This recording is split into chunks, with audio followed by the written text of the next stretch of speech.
Welcome.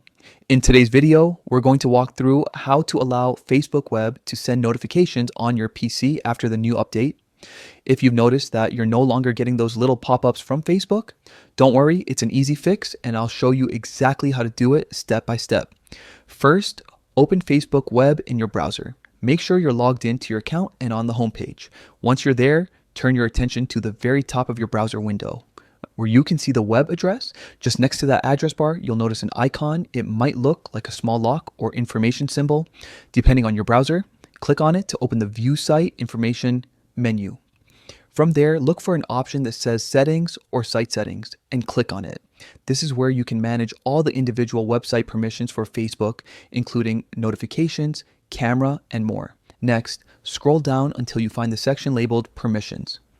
Under that, click on More Settings Permissions to expand all available options. This part is important because sometimes notifications are hidden behind these extended permissions after the latest update. Now, look for notifications in the list. Next to it, you'll see a small drop-down menu that usually says Ask or Block. To make sure Facebook can send alerts to your computer again, simply switch that option to Allow, and that's it. Once you've saved or closed the Settings tab, Facebook Web will be able to send notifications directly to your desktop whenever you get a message, comment, or new activity. This means you'll never miss an update while browsing or working again. If you found this walkthrough helpful, take a second to leave a like and consider subscribing for more easy step-by-step tech guides just like this one. Thanks for watching.